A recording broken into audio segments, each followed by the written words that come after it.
Listen only mode.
5-6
This is a very focused seminar and talk series on an issue that has become very important for this country. और हमने by design इसको relatively low profile रखा, और low profile रखने का है कि VIP को बुलाएंगे तो कभी वक्त पे शुरू नहीं हो सकेगा, फिर काम की बात कम होगी और तस्वीरें लेने वाले ज़्यादा होंगे कि प्रेस में आ रहा है कि नहीं आ रहा, सारी तवज्जो उस तरह चली जाएगी। और जिस तरह से किसी यूनिवर्सिटी कैंपस में ऐसा नहीं होता कि सेमिनार होता रहता है, बाज़ दफ़ा सिर्फ वो सफ़े बंद करने वाले 2-1 लोग होते हैं, बाज़ दफ़ा खचाखच भरा होता है। डू नॉट गेट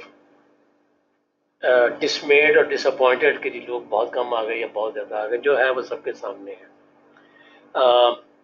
और सारों की मिल के आपकी सूरत में आपकी मिल के एफर्ट है कि लोग इसमें ज़्यादा इंटरेस्ट लें। And I think generally speaking we have been quite successful.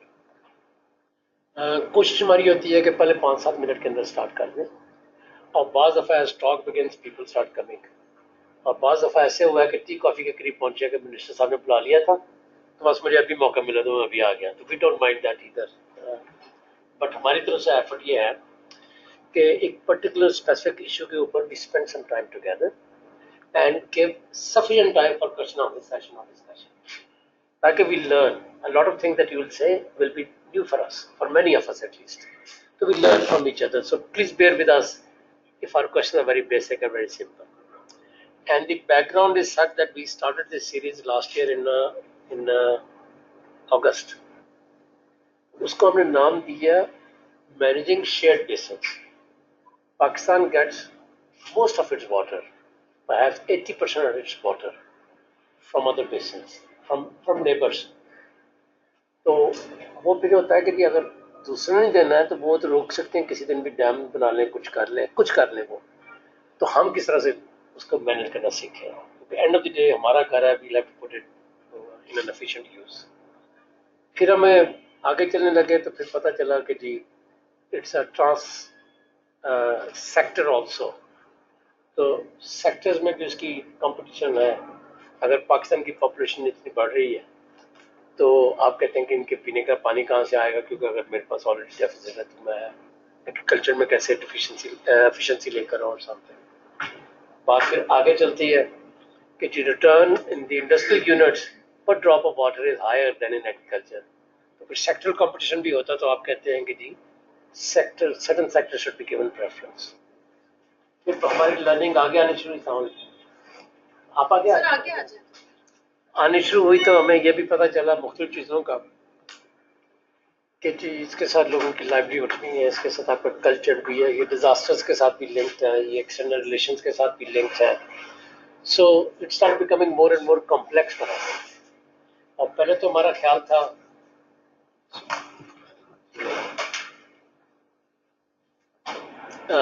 कि it will be limiting, but now it's expanding.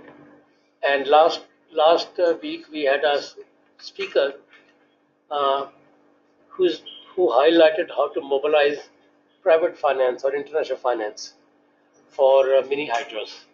तो उन्होंने किसी प्रोजेक्ट पे काम किया था 200 megawatt or something and less than 700 million, and they generated, थोड़ा सा कोरियन ने डाल दिया, थोड़ा सा IFC ने डाल दिया, थोड़ा सा एशियन डेवलपमेंट बैंक ने डाल दिया, और 2 साल के अंदर अंदर वो ऑपरेटिव होना शुरू हो गया। Gilbert Bidlistan. G? GB में था. GB में. So with that thing, as you can see, it's quite wide ranging for us. You are, now that there are a few more people, I can begin formally. I'm very happy to welcome you as 24th speaker in this series. We are hoping to continue this series for a few more months, and my colleague Ravel has a calendar that is here, those who wish to pick it. ये तो और है. ये शायद up to December the calendar. December तक का है, but we have speakers lined up for up to July next year. So ये next speaker है, ये probably you or your colleagues from Engro मिला. मगर हमारे पास इससे आगे के भी स्पीकर हैं, और समय पे पूरे नहीं आते, तो जून जुलाई तक है. So we will continue them. We are most grateful to you. And your topic is extremely important for us. End of the day, no matter how much resource you have, unless we can learn how best to conserve and utilize it efficiently, it can never be enough. And your company is one of the best regarded companies in the country. It's a Pakistani company. It's a listed company. It's a very proud history of expanding, and we have contributed immensely towards Pakistan's national growth from different sectors. And recently, I've started giving prime ministers to Pakistan also, right? Finance ministers to Pakistan. And they always start as finance minister, and Wasi started as a finance minister. He ended up as a prime minister.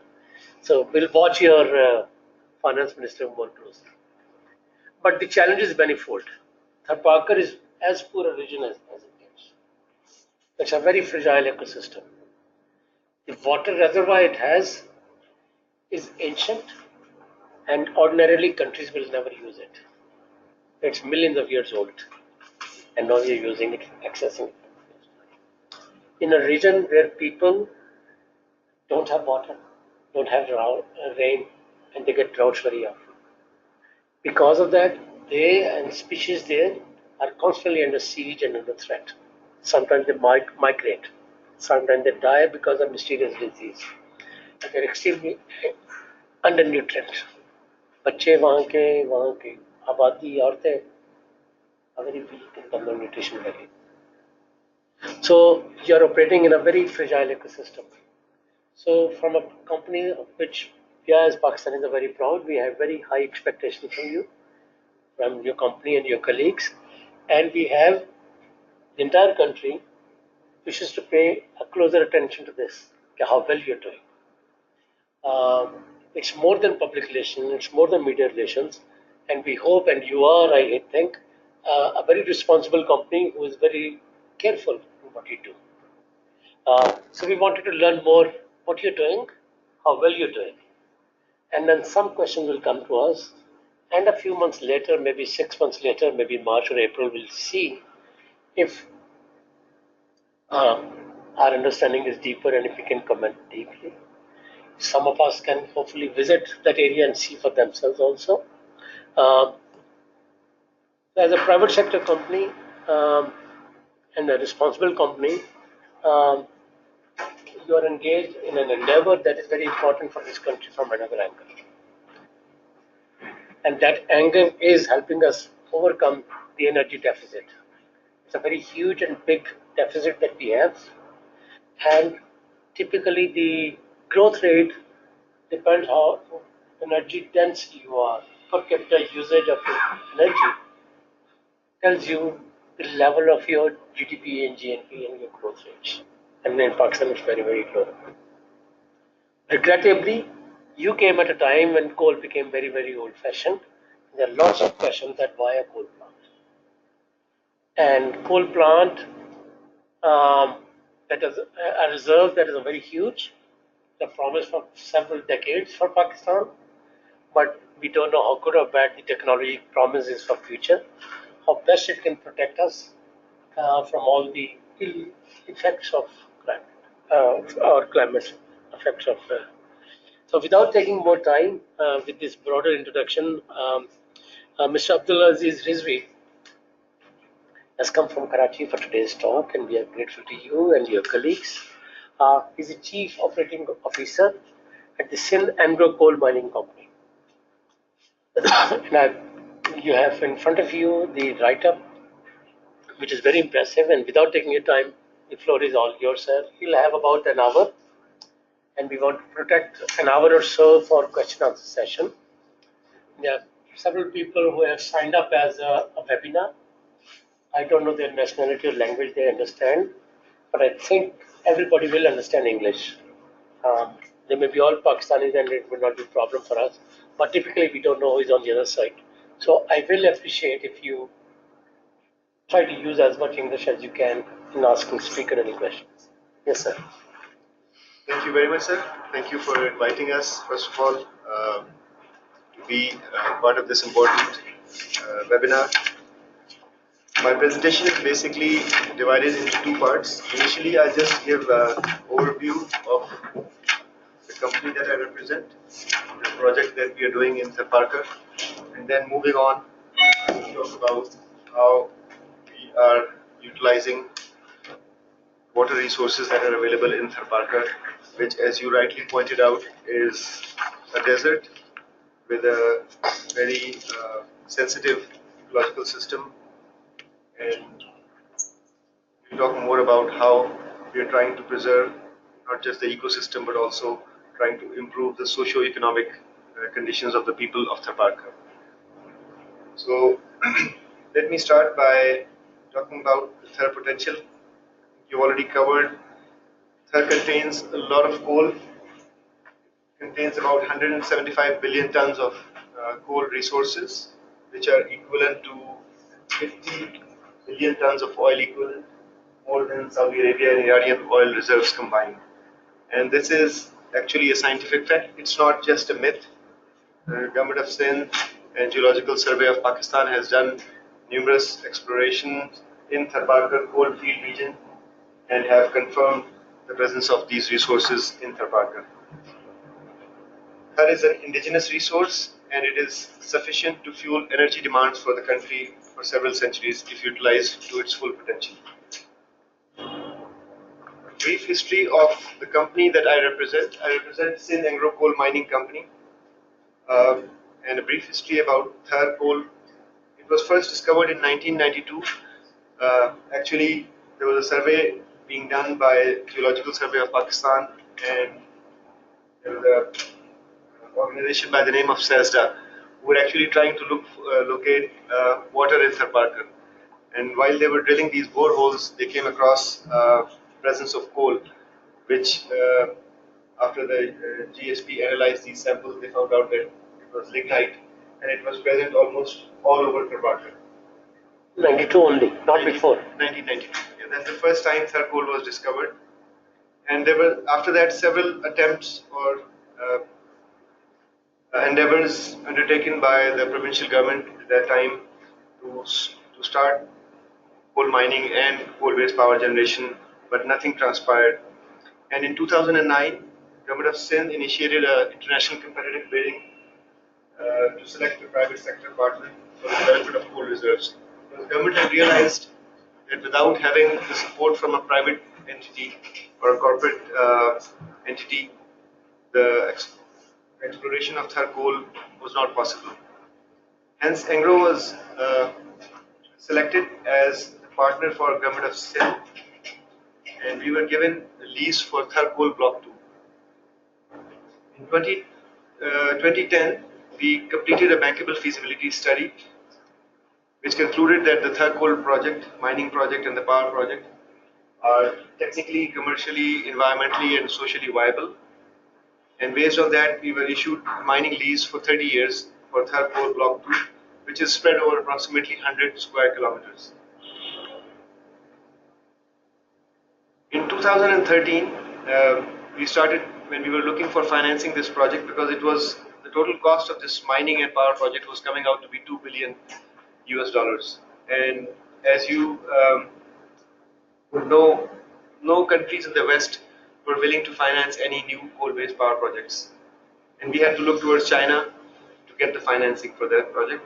And at the same time, the CPEC initiative was launched, and Government of Pakistan included the Thar Coal Mining Project as part of CPEC initiative, which basically allowed us to get the financing through Chinese financial institutions.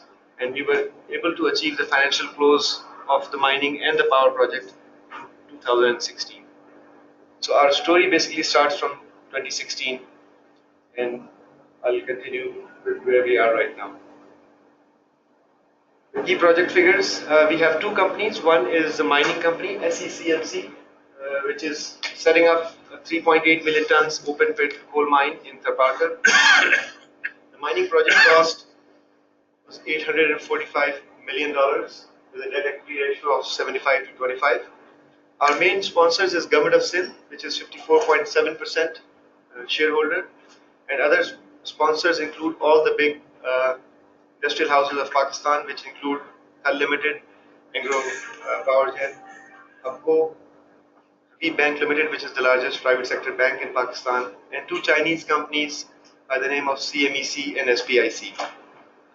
On the other side, Engro Coal Mining is the lead equity holder of the power project, which is a 2 into 330 megawatt mine mouth power plant being constructed at a cost of $1.1 billion US.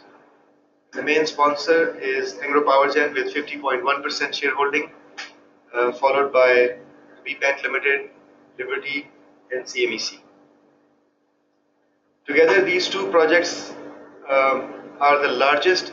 Sorry, Thar Limited कौन से हैं? Thar Limited are basically House of Habib, which also own Indus Motors. So that is the group which basically House of Habib, yes. So together, this $2 billion project is the largest project of CPEC in terms of its scale as well as the finance, and majority is being financed by Pakistani investors. Where we are right now on phase 1, the mining project is alhamdulillah at 85% completion, and the power project is at 86%, so they are going side by side, and inshallah we plan to produce the first electron from Thar coal by December of 2018. Our initial target was to complete the project in 42 months, which is 3.5 years, but alhamdulillah right now we are 5 months ahead of our plan, and inshallah we are targeting to complete both the mining and power projects by May of 2019, which will make 37 months. The total project cost, mining and power, is $2 billion, plus $1 billion is invested by Government of Sindh on various infrastructure which are required for the mining project and the power project, which includes construction of roads, airport, the transmission line to evacuate power from Thar to the national grid, water supply scheme for supplying water to the power plant, which we will be talking more later in this presentation, and then a disposal scheme for draining all the mine effluent water to a nearby depression. Alhamdulillah, today as we speak, we've got 71% of our entire workforce working on these projects are from Thar. So we have trained local Thari workforce to be part of this project, and we believe in inclusive development. So almost 75% of all our mining dump truck drivers and equipment operators are from Thar. And similarly, a lot of Thari local workforce is employed at the power plant also. Engro takes pride in its HSE performance, and to date at the mining project we have completed almost 20 million safe man hours without a lost workday injury, which alhamdulillah is a record for a mining project in Pakistan, and inshallah we aim to complete the project without having to have any lost workday injury. Moving on, as I mentioned, we are, overall project completion is 86% and 5 months ahead of schedule. And this is a view of the first open pit coal mine in Pakistan. It doesn't look too deep right now, but it is at 151 meters, which is 1.5 times Habib Bank Plaza, which used to be the tallest building in Pakistan. So we are at a depth of 151 meters. The overall size of the mine is approximately 1.4 kilometers by 1.3 kilometers. And to date, we have taken out almost 97 million cubic meters of earth overburden, which we call it, from this pit. In Darbela, we had to take out, which is the largest earth-filled dam in the world. They had to move approximately 151 million cubic meters of earth. It was done over a period of 8 years. In 29 months, we have removed almost 100 million cubic meters, which is almost 70% of Darbela earth that was moved in Darbela. As I mentioned, our depth is approximately 150 meters right now, and 87. This is surface of the pit. Yeah, the surface of the pit is 1.5 kilometers by 1.4 kilometers, and the actual coal is approximately 150 meters below the surface. So, and this is the view of the power plant, which is being set up by Engro Power Thar Limited. It's a 2 into 330 megawatt power plant, and it is also at 87% completion. The first coal seam was encountered on 10th of June 2018, earlier this year, where the first time in the history of the country, we unearthed the first Thar coal from an open pit mine. And this is a picture. And this basically put an end to a lot of myths, because people had a lot of myths about Thar, that it is under aquifer zones, that it would be very difficult to take out Thar coal, it is difficult to mine it out. But all of these myths were put to rest when we demonstrated the first coal seam from Thar on 10th of June 2018.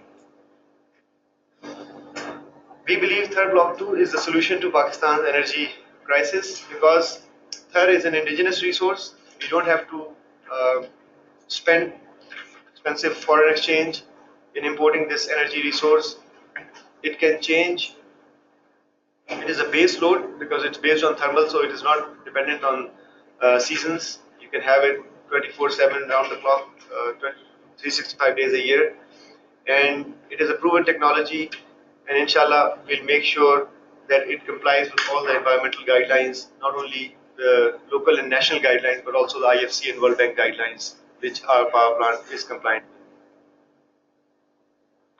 However, today we are discussing not the power project or the mining project, we are discussing the efficient use of water in Thar and how this public-private sector project is contributing towards managing this scarce resource in Thar. I don't have to go through this slide. If you Google Thar on the web, the first two things you'll find out is that it contains a lot of coal, and there's a lot of children dying in Thar. These are the first two web search results that you will get. Both of these facts are true. Infant mortality rate in Thar is one of the lowest in Pakistan, and other than that, if you look at all the human development indices, Thar ranks almost at the bottom of these indices in the country.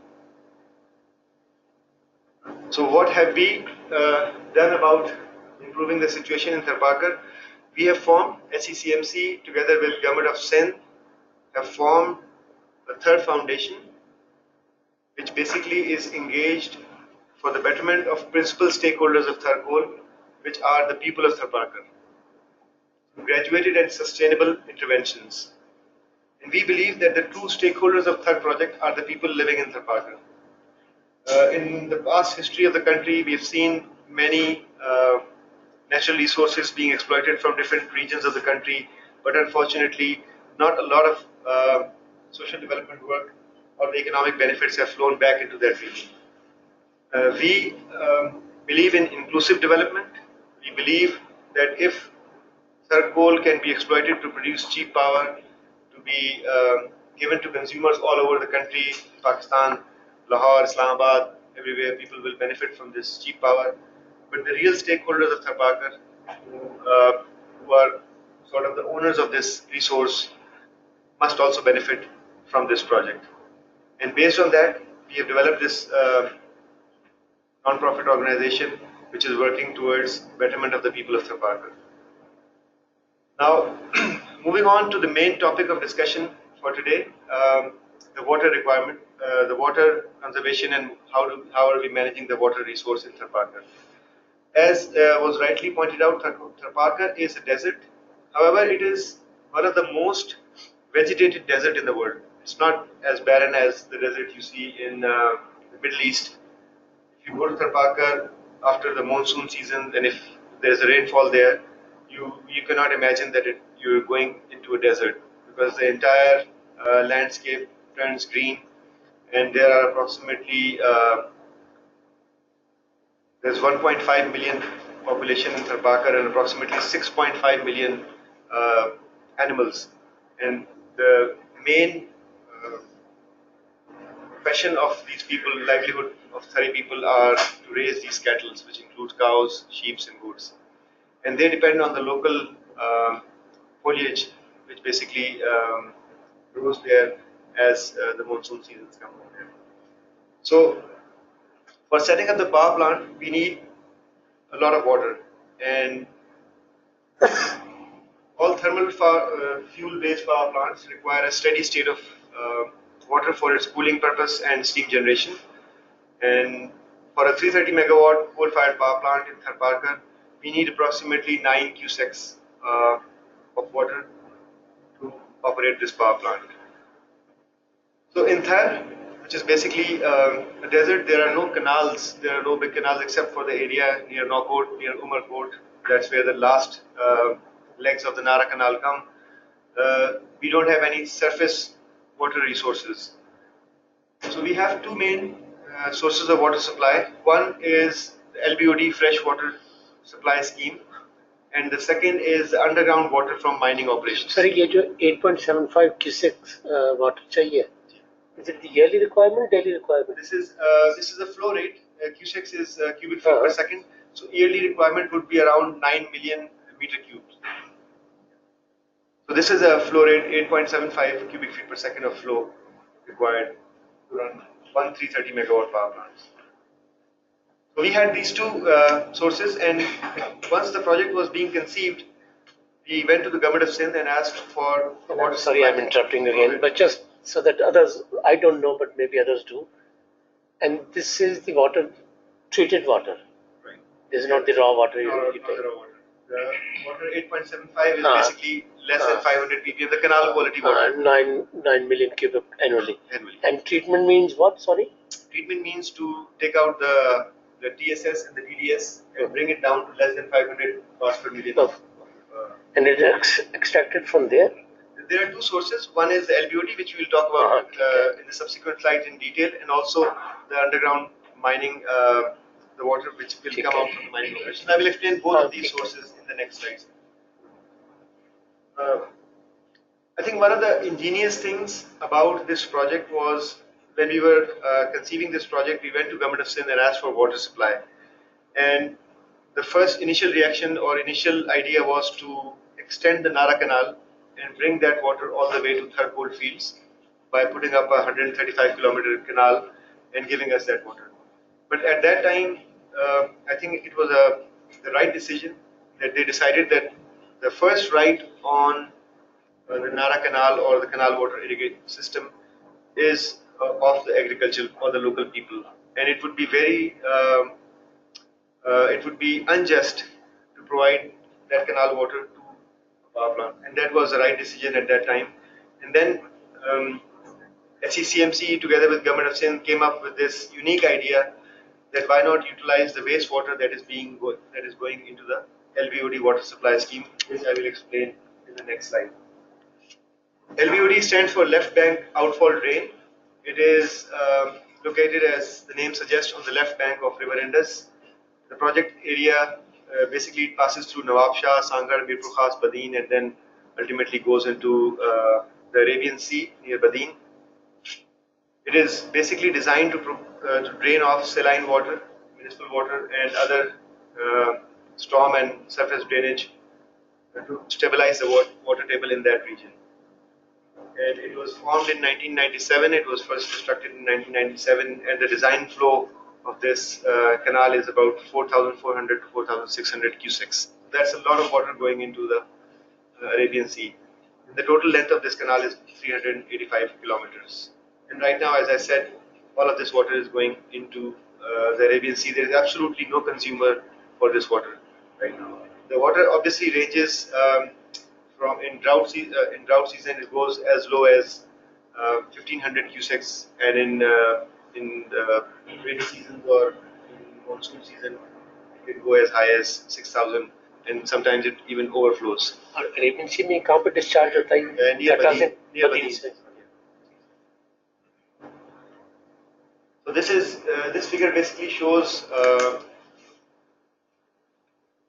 the left bank is also called the spinal drain. This is where it goes into the Arabian Sea, and this is the district of Badin. And as you can see, this is the tail end. And it comes from Nawab Shah, Sangarh, Khas, and then ultimately goes into the Arabian Sea. This is the river Indus. It has a separate delta, so it's not linked to this. So Government of Sindh, basically as part of the Thar Coal infrastructure development, developed or is constructing this LBOD water supply scheme, which in the first phase will supply 35 cusecs of treated water to Thar Coal power plant. As I mentioned earlier, approximately 9 cusecs or 8.5 cusecs is required for one 330 megawatt power plant. So this water is good enough for 4 330 megawatt power plant, or 1320 to be precise. 1320 megawatts of coal-based power plant can be put in Tharparkar based on the LBOD scheme. It has two main segments. One is 26-kilometer line channel from LBOD up to a place called Nabisar, where government is putting up a treatment system whereby it will pre-treat and then RO treat this water, and then it will be pumped approximately 60 kilometers to reach the Thar coal fields. This is the segment 2. And other than the natural water that comes into the LBOD, government is also putting up 150 solar wells, tube wells, which will augment the LBOD water supply, especially during the drought seasons. So they've made sure that there's enough water available in the LBOD canal for the Thar coal field power plants to operate. And the minimum water that we require is only 100 cusecs of LBOD water. And as I mentioned, LBOD average flow is around 4,600. We'll only be taking about 100 cusecs of water from LBOD. This is a schematic of the LBOD scheme. As I explained, the water comes from, raw water comes from LBOD to a place called Nabisar, where we have the pre-treatment and the RO treatment units installed, and then it's pumped to a place called Wajihar, which is approximately 40 kilometers from Thar coal field, from where all the power plants will take water and supply it to their power plants. This scheme right now is about 80% completed. As you can see, these are some of the segments. This is the raw water and the brine water channels. This is the treated water reservoir. This is the final treated water reservoir at Wajihar. And this is the 61 kilometer long high density polyethylene pipeline, which has already been completed. But LBOD is a complex water. As I mentioned, it is saline water. It is basically a runoff from the agricultural wastewater that comes in. And let me quickly go through some of the chemical parameters of LBOD. It contains COD and BOD, which have to be treated through specialized pre-treatment system. And as you can see, these are the trends from 2015 to 2018. We have been collecting data from LBOD. And as you can see, it's a cyclic trend, but there's always presence of COD and BOD, which require specialized treatment. There's also turbidity, and this represents the graph showing turbidity in the water. Then we have the silt, because it contains suspended solids, and that also needs to be removed to preserve the RO units. For that, specialized treatment is required. Then it has other chemical elements like iron and other units also have to be taken out before the water can be sent to the power plant. So it's not fresh water, canal water. It has to be treated, chemically treated.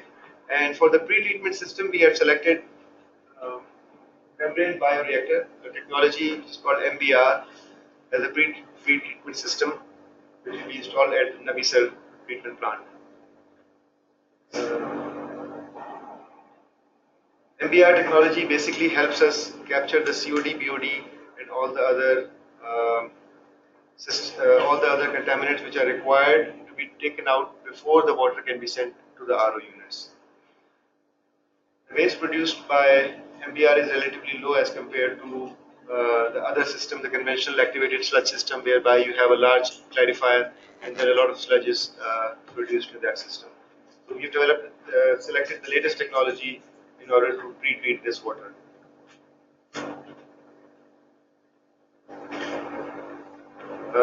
Then followed by the pre-treatment system, we have the 24 million gallons per day resour RO plant, and the recovery of this system is 50%. In the same, which means 100 cusecs of water will come in and 50 cusecs will go back as reject, and it will be sent back to the LVOD canal through a return channel. What we plan to do is to increase the recovery of this RO plant, because the latest RO plants, what we have come to know is that the recovery can go as high as 65 to 70%.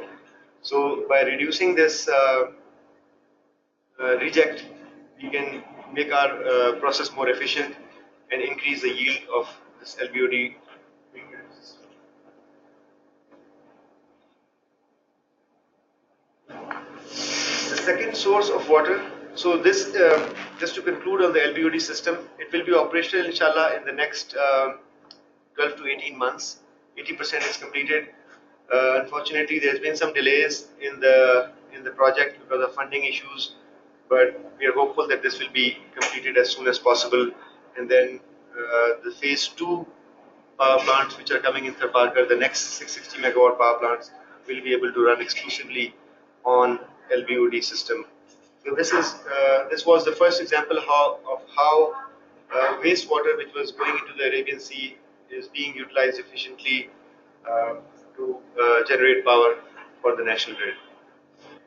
Next source of water that we have in Thar Parker is the groundwater extraction and its utilization. So this basically talks about the aquifers that are present in Thar, and I'll take almost the next 20 minutes to go over all of the details regarding this underground water extraction. In this view graph, you can see the general location of the Thar coal field, which are spread over 9,000 square kilometers. And in those 9,000, so far Government of Sindh has developed 13 blocks of approximately 100 square kilometers each, which contains approximately 1.5 to 2 billion tons of coal resources each. And one of these blocks, which is this red rectangle that you see, is east to SECMC, which is approximately 100 square kilometers. On the east side, you can see there is the Indian border, and on the other side is the province of Gujarat and Rajasthan. And there is a fault zone between Thar coal field and India. So people often confuse that the same coal field that we have in Thar Parker is also present in the Indian side, which is actually not the case. At some point in history, the entire Indus River Delta had actually subsided. So there was some subsidence, and the entire and along this fault line, the entire area actually went down by several hundred meters. And that's why our coal in Thar Parker is buried at a depth of 150 meters, while on the Indian side it is only at a depth of 35 to 40 meters. So all they have to do is to scratch the surface and then get to the coal. I've been to a few coal mines in Gujarat, the Bhavnagar coal mine, where coal is available at only 35 meters below the surface. And the quality is also different. Our coal is, in terms of heating value, is almost similar to Gujarat, but our ash content is quite low.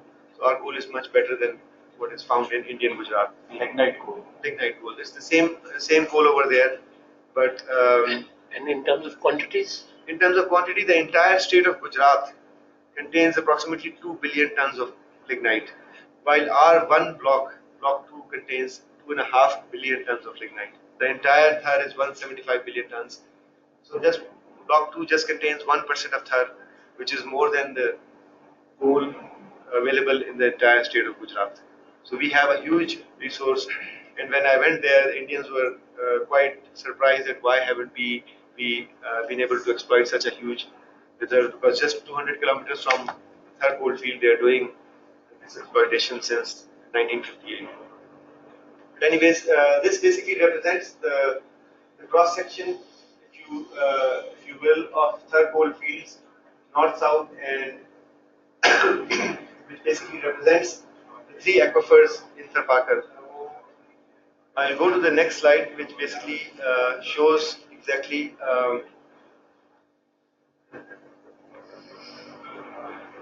this is basically a cutaway section of the Thar geology. Thar, on the top, what we have is 50 meters of dune sand, which is basically the desert sand that we have. And right under the first, right under this dune sand, we have the first aquifer, on which all the locals depend on their for their drinking water purposes. So the first aquifer is 150 feet or 50 meters. Then we have a second aquifer, which sits right above the coal seam. So coal seam is at 150 meters, and at 120 meters we have the second aquifer. The first aquifer is not a continuous aquifer. It is found in pockets. It's a perched aquifer. So if you drill anywhere in Tharpakar, at some locations you might find some water in the first aquifer, but in most of the locations you won't find it there. But second aquifer is spread almost across the entire Thar coal field area, but its thickness is not very large. It's approximately 2 to 5 meters thick. And then what we have is the third aquifer, or the basal aquifer, what we call it, which is the coal seam, which is under the coal seam. And what we call it is the coal seam floor aquifer. It sits right below the coal seam, and under that we have a granite basement. So this third aquifer is quite thick, quite large, and contains almost 95% of the entire water volume that we are extracting to do our mining project. And I will talk more about these aquifers in these slides. The first aquifer is basically recharged through rain. So whenever we have whatever little rainfall that we have in Thar, all that water goes in through the sand and gets accumulated in these perched aquifers, which are basically small pockets of clay material which holds that water. And then when locals dig their wells, they can take out that water. So in some of the areas you can find sweet water, almost as good as drinking water, and in some areas this small aquifer can be very brackish also. The second aquifer is the coal seam roof aquifer, which, as I mentioned, is at a depth of 120 meters. Locals are not dependent on this aquifer. This aquifer thickness ranges from 0 to 12 meters and averages 6 meters.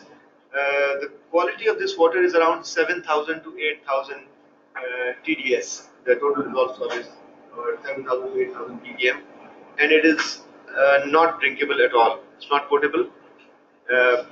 So Government of Sindh lately has put up a lot of RO plants in Tharpakar, almost 1,000 plus RO plants, and most of these RO plants take their water from the second aquifer.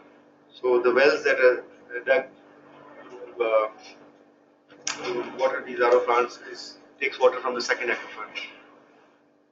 The third aquifer, which is the coal seam floor aquifer, is at a depth of 180 meters. And the most important part is that it is at a very high pressure. So if you were to puncture this third aquifer, water would automatically rise from 180 meters all the way to 55 meters below the surface.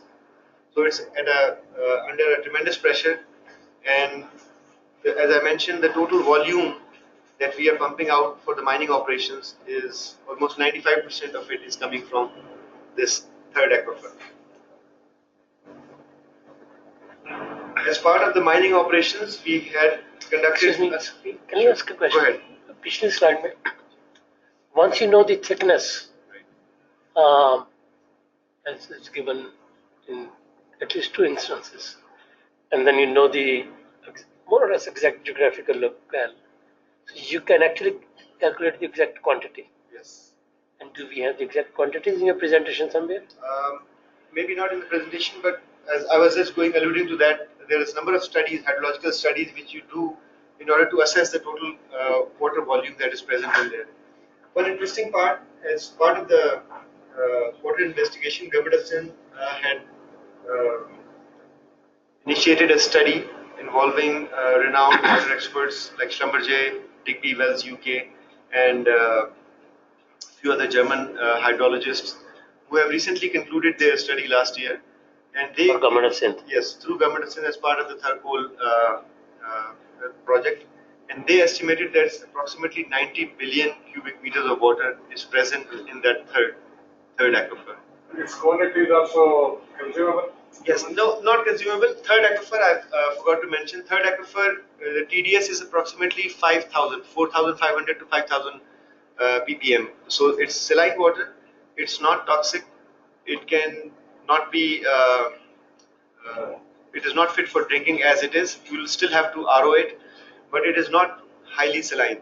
Just to give you a comparison, seawater salinity ranges from 35 to 40,000 ppm, while this aquifer, third aquifer, is only 5,000 ppm. So it's more or less. Can it be used in your power plants? Yes, sir. I'm coming to that, sir. It is going to be used. We are going to utilize entire water for our power plants. So there were a number of studies which were conducted, hydrological studies in Thar Parker, and that study basically yielded that how much water is there, and then also told us how much water will have to be extracted to do the mining project. And I will move to the slide where I show you the layout of the mine. And in this slide, you can see this is the open pit coal mine that we are constructing in Thar. And all around, we have 30 deep wells. Because as you know, coal is located between the second aquifer and the third aquifer. And since we will have to go to the bottom of the coal seam, unless and until we don't extract the water and develop a cone of depression, we will not be able to get to the bottom of the coal seam. Because as soon as you go below the aquifer level, all the water will start coming into the pit. And as you had seen, there is no water right now in the pit, which means all of these pumps which are in operation for the past 1.5 years, 24/7. They are extracting water from the first, second, and third aquifers simultaneously, and taking it and depositing it into a reservoir which is 26 kilometers away from the mine. So, for mining operations or open pit mining operations, it is extremely critical to conduct this dewatering operations, which we call the mine dewatering system, and continuously take out water, which basically creates a localized cone of depression. So although water table in the entire Thar would still be at 50 meters and 120 meters and 180 meters, but in our particular area where we have dug the open pit mine, the water will be slightly below 180 meters, which is the bottom of the coal seam. So we have been able to successfully. Sorry, आपको interrupt करते हैं. No problem. Pardon our ignorance. जो Schlumberger और बाकी ने जो studies की हैं, are there any component on the ecological function of those water reservoirs? 90 billion cubic meters is a whole lot of it. और उसका कोई ecological function होता होगा ना जिसकी basis पे उसकी utility होगी. तो उसकी methodology तो exist करती हैं. I was just wondering if these studies have focused on this. Second is the water that you are now storing at a reservoir 26 kilometers away. Would that be injected back or is it available for other uses? I'll talk about that, sir. Basically, when I come to the next few slides, I'll talk specifically about what we're doing with the water and how we're going to utilize that. Okay. So these are coming in the next slides, sir. Okay. Just wanted to studies on the ecological function. This study, which was conducted by Government of Sindh through foreign consultants, was purely done to assess the total potential, underground water potential in Thar Parker. The next phase of the studies is, and this was primarily done to find out whether the power plant requirements for water can be met through this aquifer, which obviously it can be met. However, there are some environmental impacts of taking this water out, which I'll talk about later in the slides, that what happens when you take out the water from these aquifers and what happens to the local dug wells. Just to clarify, so whether the treatment, the water storage and treatment that we are setting up, the LBOD says the water from LBOD into that, and then it will take it. Okay. Then it comes in the cooling operation. Then it will be used there. Then you will have less burden on like groundwater extraction. Absolutely, sir. Absolutely. So I talked about the dewatering system that we have, and let me quickly go through. This is basically an average chemical analysis of the underground water that we are pumping out. And as you can see, the average total dissolved solids is approximately 5,000 ppm, and the other hardness and all the other things, other chemical compositions are mentioned here. And as you can see, it is not toxic by any standards. These are basically the parameters of WHO parameters or SSTWQ parameters, the water quality parameters. And most of the parameters fall within it, except the total dissolved solids and chloride. The chlorides. So basically, it's just salts that are dissolved, and it can be very easily taken out by a standard RO treatment system. So I'll talk more about what we plan to do with this underground water in the next slides.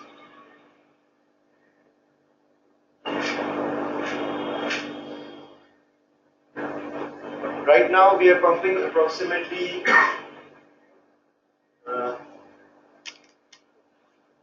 this is a very old graph, but we are pumping approximately 2,800 cusecs of 2,800 meter cube per hour of water right now from our dewatering system.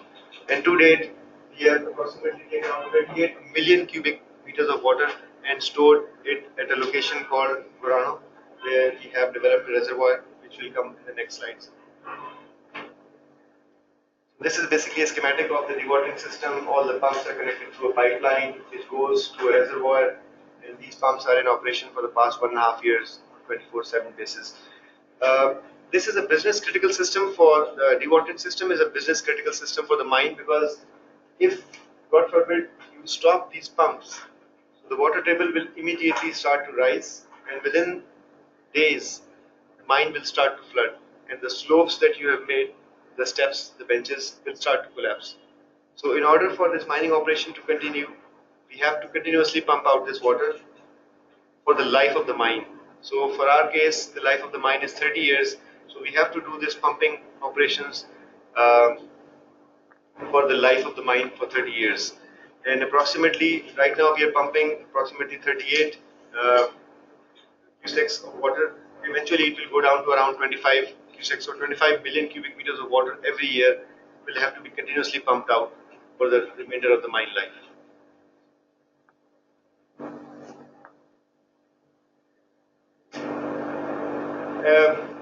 As part of the dewatering operations, we are also monitoring what is happening on these aquifers all around the mine. So we have approximately 60 boreholes, dewatering observation wells, including piezometers, which are installed all around our coal mine and our block. And as you can see, they are spread almost on a 15-kilometer radius. So we are finding out on a monthly basis exactly what is the depletion of the in the aquifer zones, in the aquifer levels, and finding out exactly what impact is it having on the dug wells. And since I mentioned the first aquifer is in pockets, so it is not connected. So our mining operations is not affecting the first aquifer.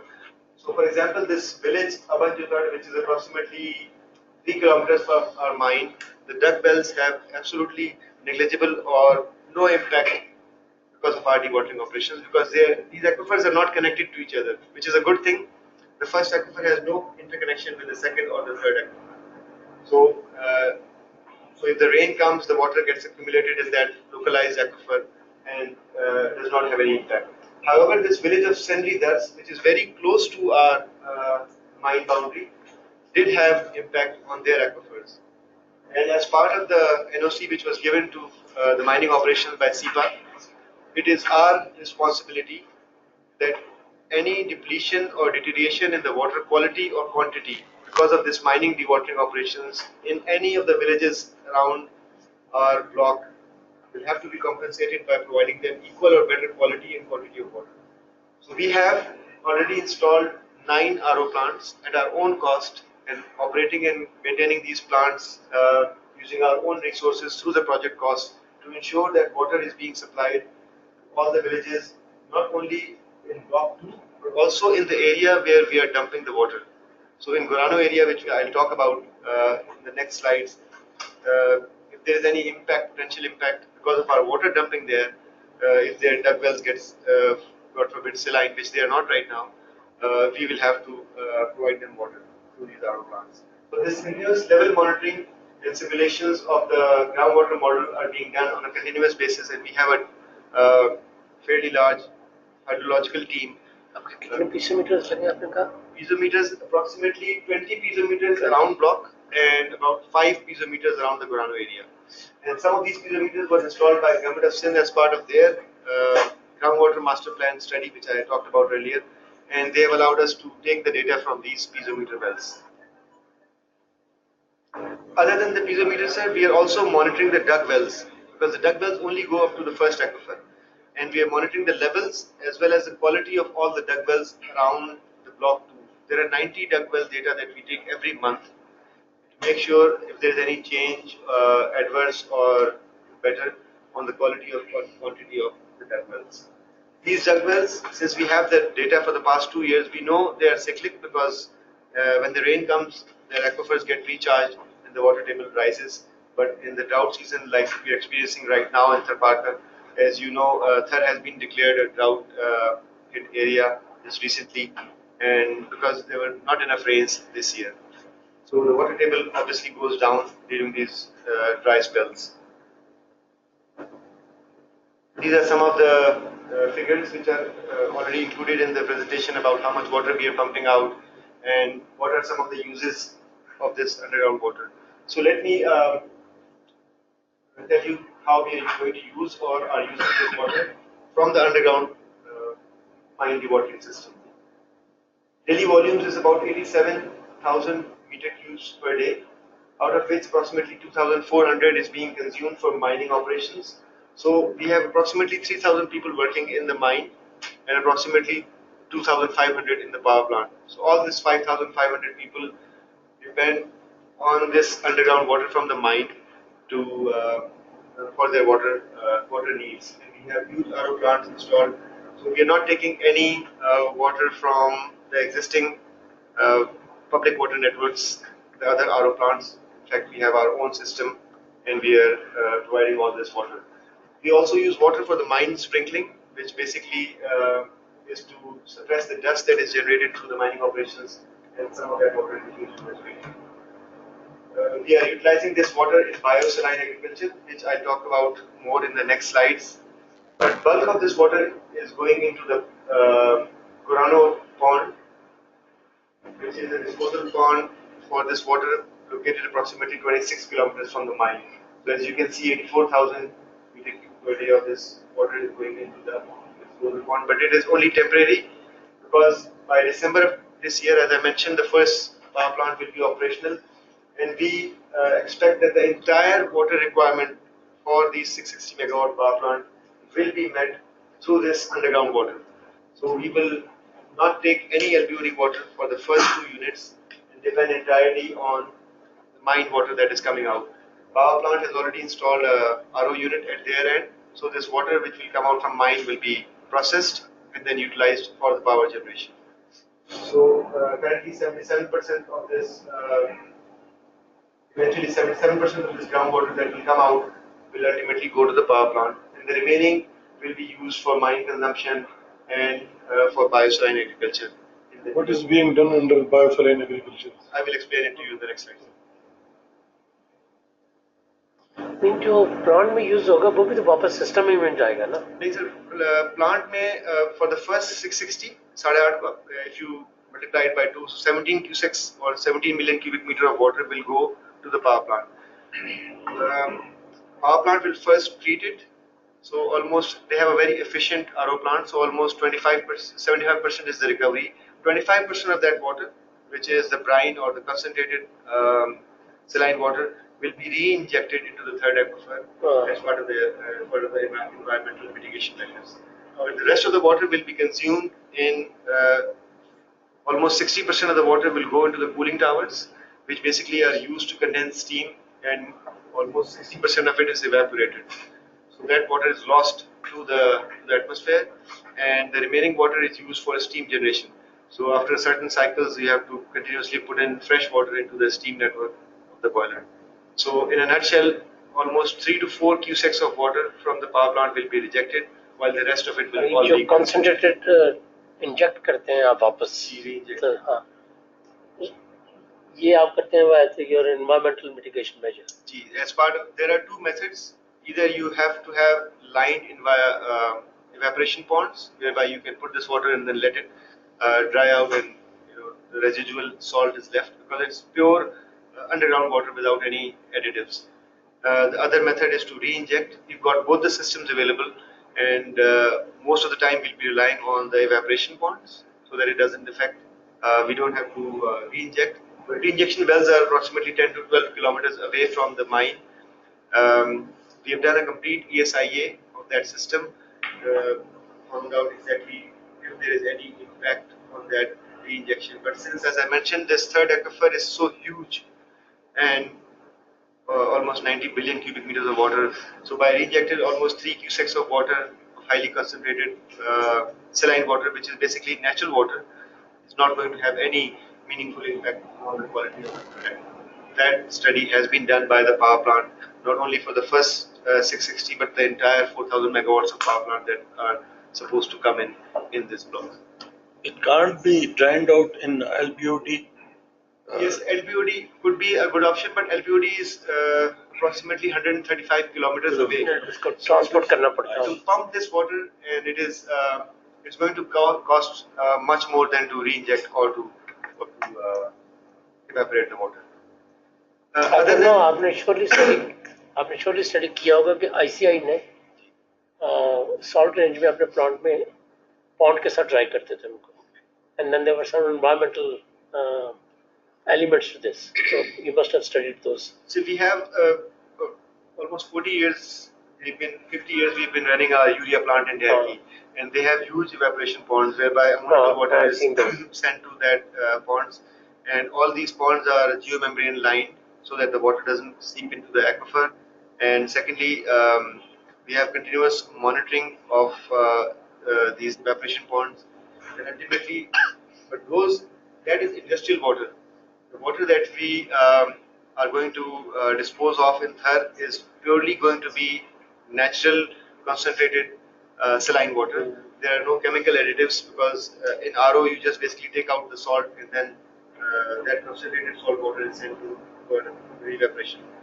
Just like the salt lakes, if you go to Nagar Parker area, there are lots of salt lakes in the area whereby the seawater comes in and it evaporates, and you have a thick layer of salt which is available, and that salt is consumed as sea salt in Karachi. In one of our industries also uses that salt. So it's pure. What I think most of the thing which is left at the bottom of these evaporation pond will be salt. There is no industrial elements added to the RO process. So at SECMC site, 100% of our domestic wastewater is being retreated and utilized for horticulture and sprinkling for dust suppression at mine. As some of you know, both of our mining and power projects are outsourced to Chinese, being part of the CPEC corridor. The mining contractor and the power contractor are both Chinese, and they are utilizing all of this wastewater for horticultural purposes, growing vegetables, and a lot of this water goes back to dust suppression at the mine. Okay, now let's talk about Gorano Reservoir. So all the water that is being pumped out right now from the mine dewatering system is going through a network of underground pipeline, which is 26 kilometers long, to a reservoir which is called Gorano. And this is a 2-month-old picture of this reservoir and public park. This is for people who are living in Tharparkar. This is a site which is unbelievable to them, having 400-acre reservoir of water in Tharparkar. Except for the few small dams that they have, this is probably one of the largest areas in Tharparkar where natural water is stored in the reservoir. This reservoir is spread over 1,500 or 1,400 acres, and it is a natural depression. So it's the bottom elevation is approximately 37 meters above mean sea level, and it has a capacity of 30 million cubic meters of water. We have been pumping water from the mine into this reservoir for the past 18 months, and so far 38 million cubic meters of water has been sent. However, most of it is either evaporated or percolated into the ground. Right now, the last we checked was approximately 4 million cubic meters of water is accumulated in the reservoir, and the rest is either percolated or evaporated. We have also built, on the request of Government of Sindh, we have built a nice public park. This is an old picture. Right now it's looking very nice. Right? We're saying that in a public park open for all the local villagers to come in and enjoy this view. I'll talk more about Gurano and what we have done with this water. One thing which I would like to clarify is that we are not planning to take this water back to the power plant. So whatever water that has been pumped to Gurano will stay there. Either it will evaporate or get percolated. But some of the water which will be extra from the power plant use will continue to come into Gurano. This is the Gurano intake. As you can see, this is that 38 cusecs of water rushing into the Gurano area. And just to give you a few statistics,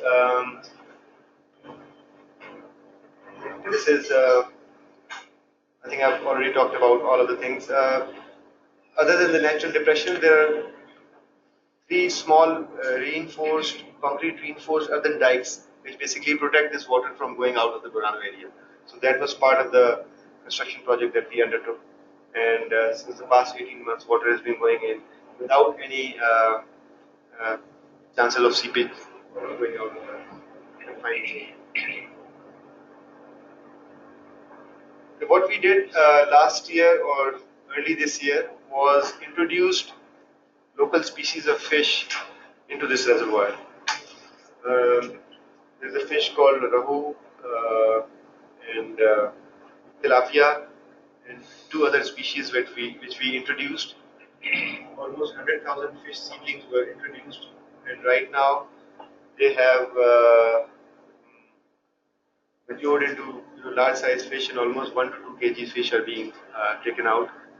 We estimate we have actually sent these fish to the PCSIR and SCS laboratories to see if the fish was fit for human consumption, and absolutely no problem. This fish, the meat is good for human consumption, and we have started harvesting this and supplying it to the local community. This is the first time in Thar that such a big reservoir and a fish farm is constructed, and we will continue this in the years to come. Supplying to the community. What does that mean? The local community, which is the villages that are around this Gurano area. What we have done is we have developed a program which will incentivize people to send their children to schools. So what we have done is we've constructed 2 schools in the Gurano area, approximately 180 students each.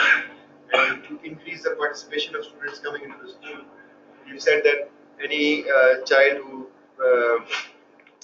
who comes to school for whose percentage is above certain percentage, 75% or more, she will get 1 fish every week. So this is a program that we have just recently started in order to incentivize. We don't plan to sell this fish. We don't plan to make any money out of this fish, which is approximately 60 to 70 million rupees, 6 to 7 million rupees worth of fish right now in this pond, and we plan to continue to provide this to local. It will not only help them in their nutrition and all nutrition that. and protein requirements. एक चीज पूछ सकता हूँ? I'm sorry, आपका topic कुछ और है, but total capacity कितनी फिश की होगी इसकी? इस वक्त तो 100,000 फिश है। नहीं, ये तो स्टार्ट है ना, और आपका पॉन्ड का साइज भी तो बड़ा है ना? जी, पॉन्ड का size, I think the pond size will not grow more than 5 to 6 square kilometers. Right now, the pond is almost the total capacity is 5.7 square kilometers and 30 million cubic meters. Right now, it's only 2 square kilometers and 4 million cubic meters of water. So, let's say 4 times. Yes. So it can probably go 4 times, but not more, because most of the water, as I said, will be consumed by the power plant. So only little overflow water will come into Gorano. But we plan to continue to keep Gorano as a reservoir for fish harvesting and other purposes. Since you keep some capacity, I see a lot of bushes. So it's mean this water is okay for irrigation as well. Absolutely. So this is the next topic that I will talk about, how to utilize this water for biosaline agriculture, which is a very, very important and the main topic of my presentation. So moving on to the next and final topic is the biosaline agriculture and underground mine dewatering.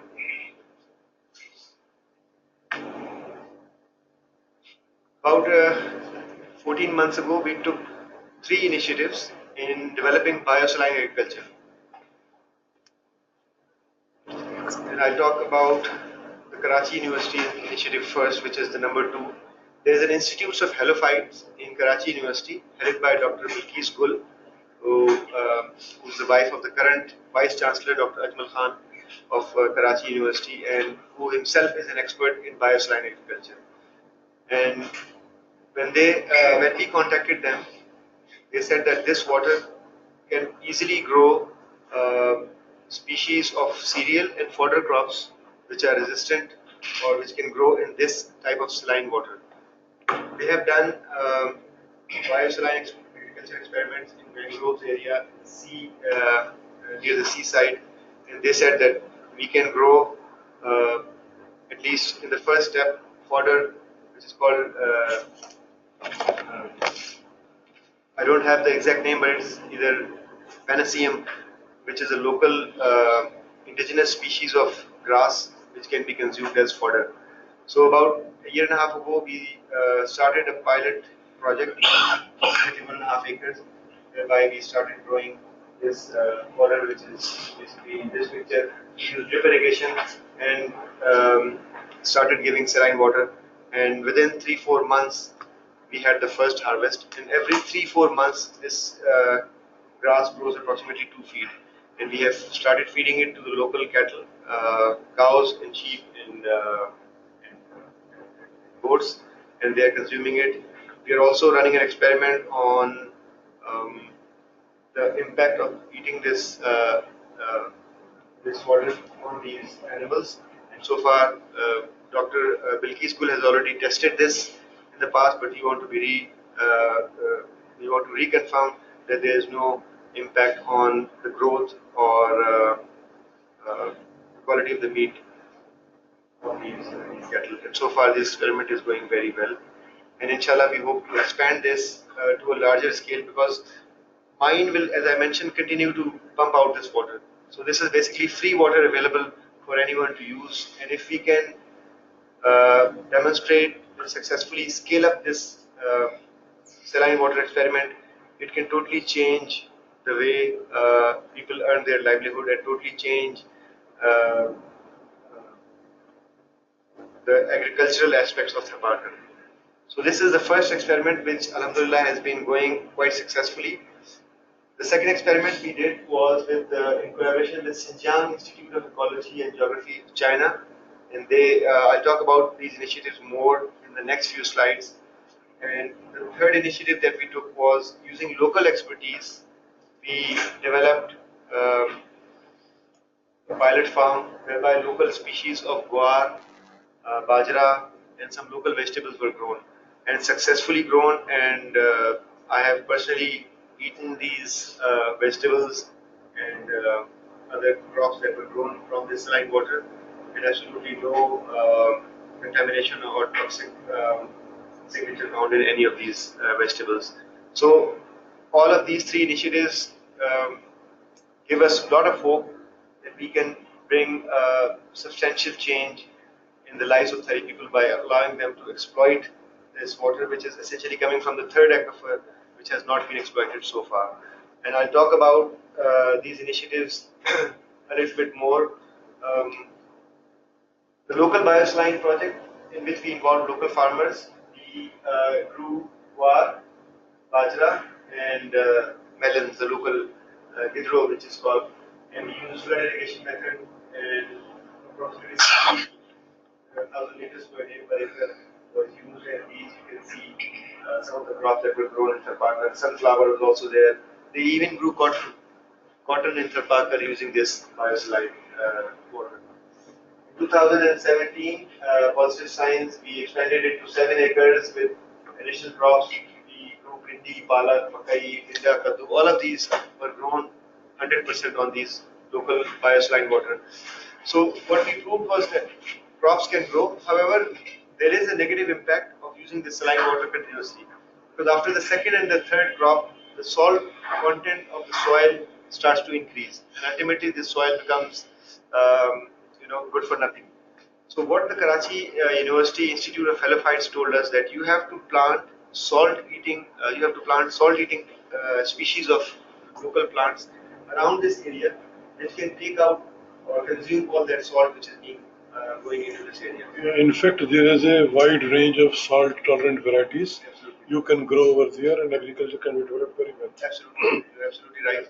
So this is And when you will continue to grow successively, there would be no salt issue at all. Absolutely. They would become quite on. मेरे field नहीं है, but I have visited 2 countries in recent years. One is Indonesia and one is Bangladesh.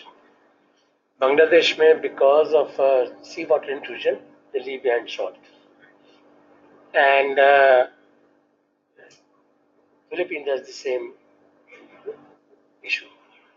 Both were experimenting and now they were successfully replicating saline water, paddy, rice, not cotton.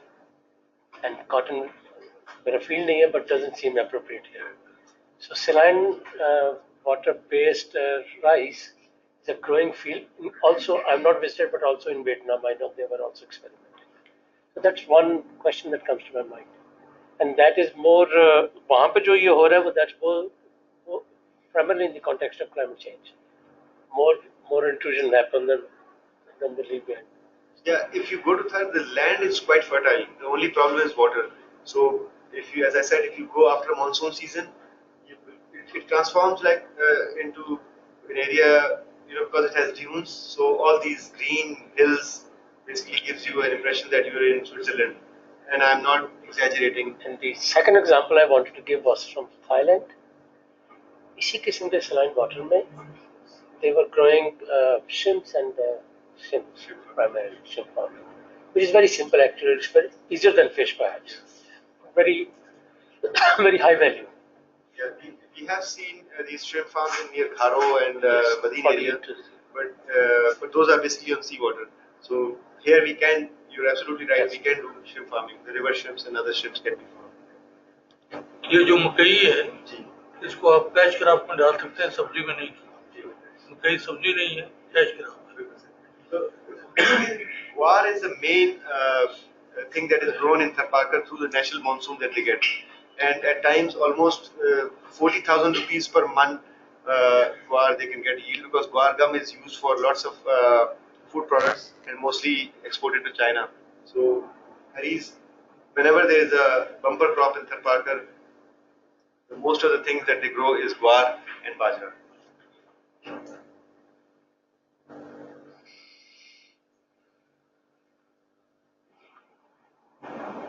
So in 2018, after successful cultivation of the local species, we have expanded this area to 15 acres now. And as part of the mining process, we are resettling a village. One of the villages that will come into the mining is being resettled approximately 8 kilometers away from the current location. And in that area, in order to incentivize those people to moving into this new village, what we have provided them is pilot farms or areas and supplied them with underground water. So they can grow their fodder, and these are actual pictures from just 2-3 weeks ago, whereby they have grown. The new residents have started coming to this area and started growing these vegetables through the use of saline water, the biosaline water. So the water is being supplied by Engro free of cost, and they are putting in all the effort and putting up all of this agricultural products. And right now, Thar is declared as a drought affected area. And if you go to Block 2, you will see these nice patches of vegetables and other cereal crops being grown by locals. So you have 5 more minutes. So this is the KU Biosaline project. I already told you experiment being done on the local cattle. This is just pure fodder, and it is going certainly. Xinjiang projects unfortunately have not yielded very good results so far, but initially they put up 40 species of different plants. Now they are focusing on 25 of these, and 9 new species will be planted because Xinjiang is a cold desert, and while ours is basically a hot desert. So the species that they brought in or they cultivated were not very promising. But they're changing it, and hopefully next year we'll see better results. This is the highlights of the fish farming, and these are the raw fish, almost 1 to 2 kgs each, quite big, as you can see, being farmed in the Burano Reservoir. We also initiated a Thar million tree project. So far, we have planted 300,000 trees in and around Block 2 with a survival rate of more than 65%. As part of the mining project, it is binding on us that every tree that we cut from the mining area, we have to plant 5 trees. But we are planting 25 to 30 trees per tree that we cut because we have only cut approximately 3,500 trees so far, while we have planted 300,000 trees. And inshallah, by the end of next year, we aim to complete the million tree plantation in Thar. And right now we have the largest public-private sector nursery outside government of Sindh in Sindh, which can house 250,000 saplings of local species, and with 250,000 2.5 lakh saplings can be grown. And you can see, you can come over there, it's a nice greenhouse, and we are planting neem, undi, roido, and 3 other local species, and then moringa also. Because we found out that you can grow moringa trees in Thar, and it has a lot of medicinal values and a lot of, it can be a cash crop also. And it is growing successfully. Almost 200,000 saplings of moringa has been planted. The key thing to this is the survival rate, 65%. If you plant these trees out in the open, the goats and the cattle will eat it up. So we have to first let it grow 6 months in a confined area, and then slowly we distribute it by involving entire population of Block 2, including our employees, the Chinese people, the school children, the villagers. We all give them thousands of, hundreds of thousands of trees, saplings, and we do a continuous monitoring and follow up to make sure that these plants are continuously being grown. So we develop a green park quickly. So all these activities are also open for the public? Yes, yeah, you can, I think any of the people who are here or the people joined in through the webinar are more than welcome to come to Thar. I think at least some of you have probably visited. Dr. Have you visited? No, I haven't. So I think I'd like to invite all of you to come visit Thar, stay over there at least a day because it takes quite long to go there, approximately 6 hours to drive. There's an airport there also. You're more than welcome to come in, stay there with us and see all the initiatives so that you can actually see the things which we're doing. And as I mentioned, these are some of the RO plants that we have put up in Thar area, in our block and outside our block, to make sure that we take care of the drinking water needs of the villages around us. And these are some of the actual pictures of the RO plants which are being operated and maintained by SECMC, not by government. RO plants. And as Thar Foundation, it is our vision to take over the entire RO plants which are put in the Taluka of Slampur. Taluka of Slampur basically contains all the major Thar coal blocks, and we call it our own Taluka.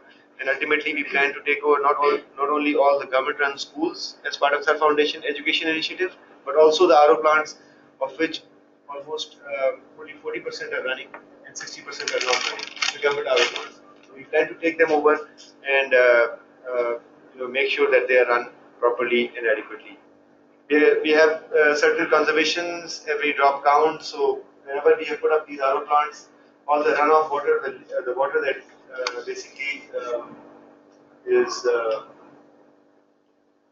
spills out, is contained in these small concrete ponds, whereby the local animals can come in and drink this water.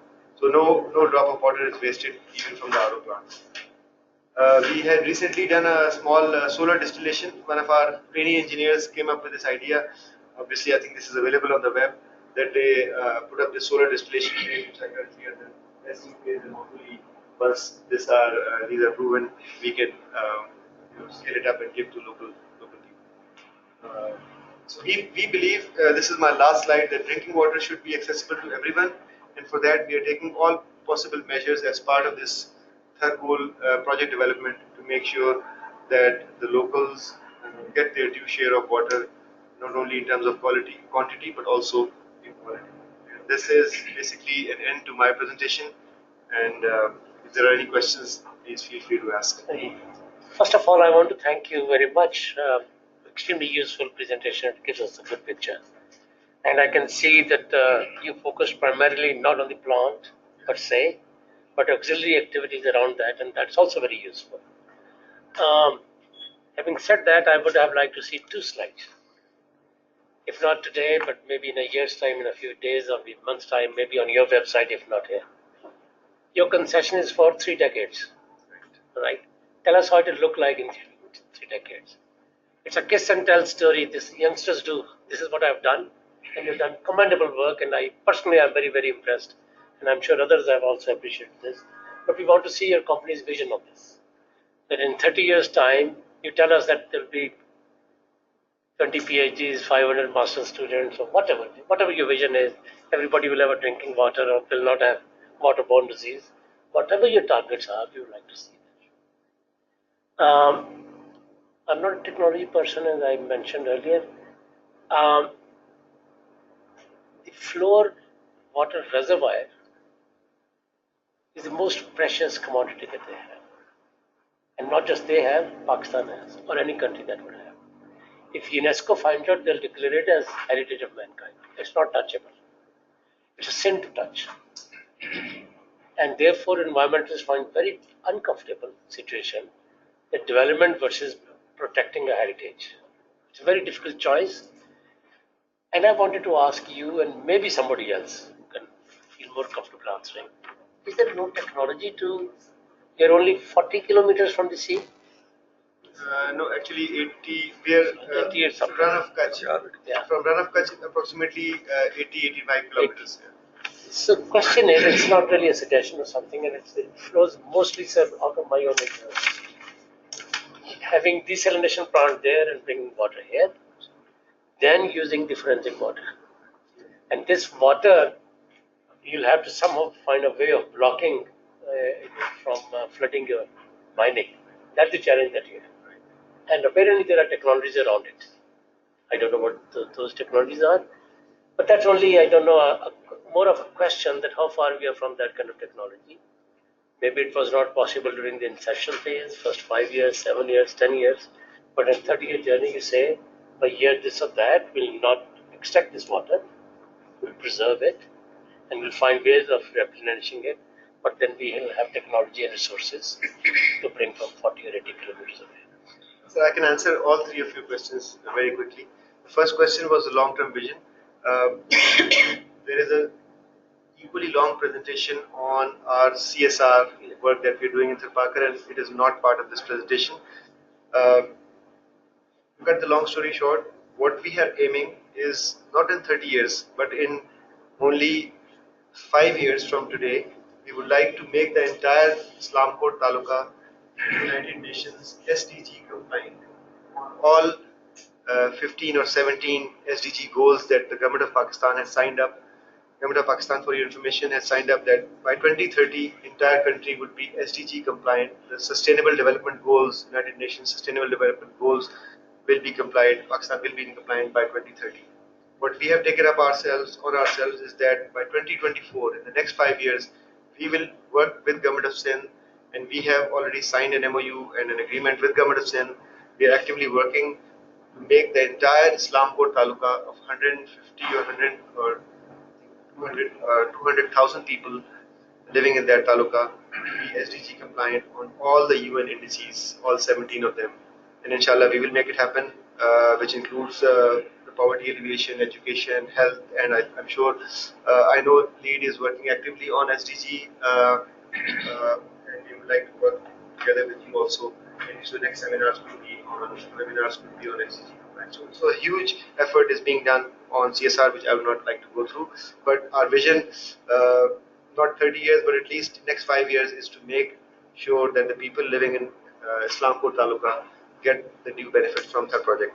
So your second question regarding the water utilization from the sea, yes, that aspect was discussed and is under discussion. The best thing to do for a coal mine, either which is far away from water, is either to bring the water to the coal mine or take the coal to the water. So in block 2, we plan to put up approximately 3,000 megawatts of coal-based power plants in Thar. It will primarily be utilizing the LBOD water. The mine water will only be extracted for the mining purposes. And to answer your second question, so far to my knowledge, there is absolutely nothing, no process in the world which could contain that water from coming into the mine. You have to do dewatering. It is a localized dewatering which has to be done, but it is only 0.001% of the total water that is available in Thar that we'll be taking out.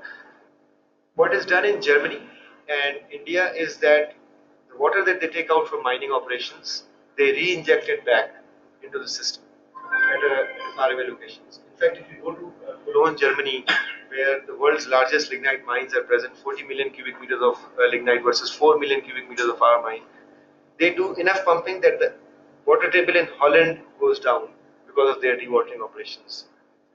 We do approximately 35 million cubic meters of water pumping annually.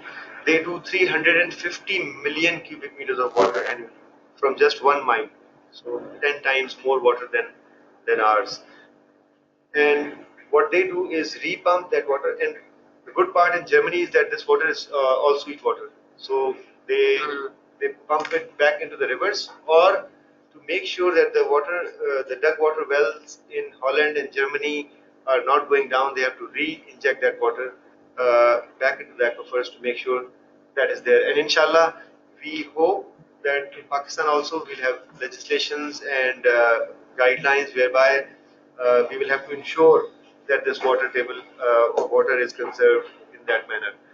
And in the next phase of the Thar Coal projects, what the government is doing is developing an industrial park at KT Bandar, which is located at the sea, very close to the grid, and putting up a railway line, a merry-go-round railway line from Thar to KT Bandar, 250 kilometers. It's going to cost 35 million PKR, $350 million, and we can supply or transport all that coal to KT Bandar. There enough seawater is available, and then we can I saw that. This is exactly what India has done at the port of most people to Mandra. At the Mandra port in Gujarat, they have almost 8,000 megawatts of ultra mega power plants which are run on seawater. So this is exactly what should be done, and ideally all these power plants should be located near to the sea and not at the mine mouth. But in the first, I think, phase up to 2,600 megawatts, we will have to rely on the mine mouth power plants till the time that the rail comes in. So this is the second. Yeah, in fact, you cannot avoid the mine water because it is a part of the mining process. Part of the mining process. It has to be extracted. Yeah, so This is why. water has to be extracted. It can either be consumed in the power plant or it can be re-injected back into the mine. What we are doing is, but it's the water quantity from this mine is not going to increase dramatically as we expand the mine. It is only going to fluctuate between 25 to 30 million cubic meters of water per year. More power plants will come in, but they will not be able to utilize this water because it's limited. This water is limited to 660 megawatts of power plant that can run on mine water. The rest of the power plant will have to run on LBOD water. So we will not extract or take out any more water from this third aquifer to run the power plants. All the power plants will run on LBOD water, which, as I said earlier, it is, I think, one of the best things you can do with that water, which is going into the sea, which has absolutely no consequence. So during the mining process, did you ever notice the artesian wells? The Yes. water is Coming out by itself. Yes. Once you go below 55 meters, and once we punctured the third aquifer, because it is at a very high pressure, the water comes out automatically up to a depth of almost 60-70 meters below So the you have been experiencing over there. Yes, the artesian. In fact, at the Gurano area, Artesian. at the Gurano area, if you puncture the second aquifer or the third aquifer, the water comes automatically to the surface because Gurano is in a depression area and the water becomes artesian. But it is not fit for drinking. As I said, it's 5,000 TDS, so you have to RO it before it can be consumed. This lady sitting next to me, you know her. She came specially. How are you? She came specially from here because at that time she was with the क्या उसे कहते हैं, in China with the Xinjiang Institute. He's the one who And introduced us. I'm surprised, if I may ask. They brought some species from the cold desert to test here in your ecosystem. That's something very wrong. You cannot introduce species just like this. Yeah, absolutely. You're absolutely right. And we discussed specifically these points with them. They said that some of these species are tolerant because Xinjiang is not only cold but it gets hot also. In summer it goes all to almost 48 degrees. Sir बुरा ना बनाइएगा, मैं उर्दू में बात करता हूँ ताकि हम सिर्फ पाकिस्तानी आपस में सुने. Yours is a very responsible company. You never do anything that's wrong. And there are Pakistani laws जो उसके रोकते हैं. आप बाहर स्पीशीज नहीं ला सकते. उनका पूरा एक एलेबोरेट सिस्टम है और अंग्रेज के ज़माने से ये भी नहीं कोई नया बना और आप लोगों को उसका बहुत पता होगा. इनफैक्ट आपको इतना पता है कि 10-15 years ago I was working with Engro. 10-15 साल पहले मैं एंग्रो के साथ कर रहा था और ये जुबा एक प्लांट है सॉल्ट वाला, वो इंट्रोड्यूस करवाने की बात हुई थी और बात क्वारंटाइन करने पर जाकर रुकी थी. योर कंपनी सर इतनी रिस्पॉन्सिबल. मैं इस चीज़ से बहुत हैरान हुआ था क्योंकि आप दोनों का प्रोफेशनल इंटरेक्शन भी है और अब आप यहाँ पे हैं. मेरे ख्याल में जितनी मर्जी आप स्पीशीज लाएं, so long as they come from concerned department के थ्रू आती है ना. अब बाहर से शॉर्टकट करेंगे तो it's gonna hurt country and you also more than. Question, sorry. Sir ये एग्रीकल्चर यूनिवर्सिटी फैसलाबाद में जो है ना, तो डॉक्टर जहीर साहब होते हैं जो सलाइन साइल भी काम करते हैं, साइल साइंसेज डिपार्टमेंट के चेयरमैन में हैं, तो उनका बहुत बड़ा तजुर्बा है. हो सकता है आप लोग से कुछ आपकी उनके साथ वो हो या अगर नहीं है तो. और दूसरी बात सर ये कि आपने फ्लड इरिगेशन की बात की है, तो अगर तो पानी कम है तो फ्लड इरिगेशन में तो पानी ज़्यादा यूज होगा, तो अच्छा नहीं है कि ड्रिप इरिगेशन या स्प्रिंकलर इस तरह.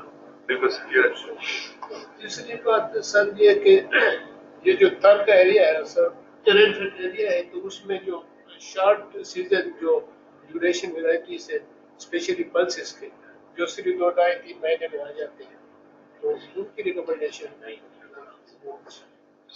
और तीसरी बात सर ये है कि जो प्लांटेशन आप करते हैं ना, फॉरेस्ट प्लांट में प्लांटेशन आप करते हैं, तो ज़्यादातर जो प्लांट्स फेल होते हैं वो तो प्लांटेशन के बाद फेल होते हैं, या तो फ्री ग्रेजिंग हो जाती है या पानी नहीं मिलता है. तो उसमें क्या स्ट्रेटेजी करते हैं, आपकी क्या स्ट्रेटेजी है? Right. So to answer your first question, Agriculture University Faisalabad, yes, we are aware. We are currently working with Karachi University and Sindh University, Jamshoro, Sindh Agriculture University. They also have some expertise in biosaline agriculture, and their vice chancellor came to our site and have expressed their support in setting up a pilot farm for which will be sponsored by Sindh University, Jamshoro. And I've noted down Dr. Zahir. We will also contact him for any support that we need. On drip irrigation is quite costly. We are using drip irrigation in most of the initiatives that we are taking ourselves. But to ask a Thari farmer to put up drip irrigation is almost virtually uneconomical. He won't be able to do it. So there are 4 other methods that we are using. I had the names in there whereby you conserve water by planting. There's a Japanese method whereby instead of planting one plant, you plant 6 or 7 plants in close by, and then you put water to that, and the success rate of that is much more than having one plant. So this is mentioned in the presentation. You can see that. There's another one, very old system of using a clay pot, take a matka and then just bury it near the root of the plant. Running करते हैं वो ज़्यादा हाँ. It's some Greek name there. We use that also. We use drip irrigation also. But for mass scale agriculture, because water is plentiful, this underground water which is going to Grano can be utilized for thousands of acres for irrigation. And there's another technology, zero tillage. yeah, zero. शायद आप use करते हो. इसमें एक आपकी पूरी जमीन जो है वो बड़ी कैसे कहते हैं सेलाइन है. आप जिस एरिया में आप अभी बात कर रहे थे ना वो कि आपको 2-4 साल से ज्यादा आपको स्पेस नजर नहीं आती, तो जीरो टिलेज का मतलब होता है कि सिर्फ एक छोटा सा होल है, उसकी सॉइल आप चेंज करते हैं, बाकी उसको छोड़ देते हैं. और वो जो प्लांटेशन आपने करनी है आप गूगल करेंगे आपको मिल जाएगा. It's very well advanced. FAO वगैरह इस पर बहुत कर, वो अगर आप उसको टेक करके उसकी सॉइल को रिप्लेस करते हैं, एक सैग उसमें डल गया ना, दैट हेल्प्स यू प्रोपोगेट. अच्छा, मैं 2-3 सवाल आपसे पूछना चाहता हूँ. मुझे पता आपकी फ्लाइट की है, मैं पूछ सकता हूँ? और मैं आपको एम्बैरेस नहीं करना चाहूँगा any way, just to know, and if you don't know any question please don't mind because some of them are. ये आपकी पर गैलन या क्यूबिक मीटर क्या कॉस्ट आती है LBOD के पानी को साफ करने में, डिसैलिनेट करने में? जी, approximately for 1,000 gallons we will pay approximately 500 to 600 rupees for 1,000 gallons. For 1,000 gallons to transport this water, to treat this water, and bring it. Minus the transportation is about. Transportation is basically pumping. So the whole thing is around 500 to 600 rupees per 1,000 gallons. And the reason I'm asking, one of the most expensive waters in the world. And the reason I'm asking is for the benefit of others. 1,000 gallons. 1,000 gallons. The reason I'm asking, there's a perpetual problem we have under 91 apportionment accord in Sindh and Punjab, that Punjab doesn't give enough water, and the delta is dying because of that. Now, अगर LPOD का पानी को desalinize करके delta में फेंक सकते हो, तो you can rejuvenate delta. Now, that's not a very heavy cost. I'll learn about this a little bit more, and maybe sometime we'll have a speaker here to share with us. And that's very important for the ecosystem and for the integrity of the country. And this is not a very heavy cost. And especially because this is a very recoverable cost.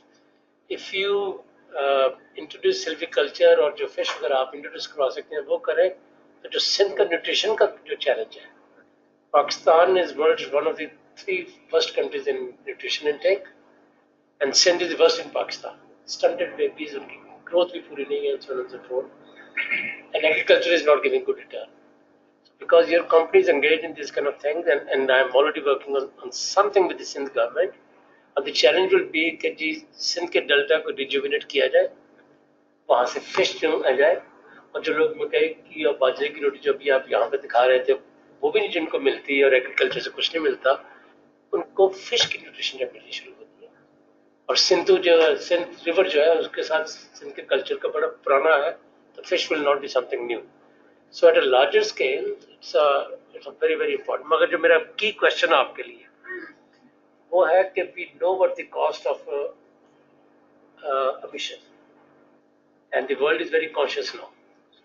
अब ये यहाँ से लेके छींकते हैं वहाँ तक जाते तो कहते नहीं बतलाएं what's the emissions in practice. Now you are producing certain amount of megawatts, and then certain amount of transportation to the sea and then down country. Have you done some carbon emissions calculations? Yes. So we have done a very detailed, as part of the ESIA, we have done not only the ESIA for mining, but the first phase power plant, which is 660 megawatts, then up to the ultimate capacity of power plant that will be in Thar Block 2, which is almost 3,960 megawatts. So we've done a ESIA, environmental and social impact assessment of the entire energy park. What we are complying, what we are ensuring, and Engro, if you look at Engro's history for the past 50 years, we are one of the leaders in Pakistan to ensure that we not only comply with world NEQS guidelines, but we also comply with IFC and World Bank guidelines in most of the industries that we work in. I'm talking specifically about fertilizers. And we have, as a policy,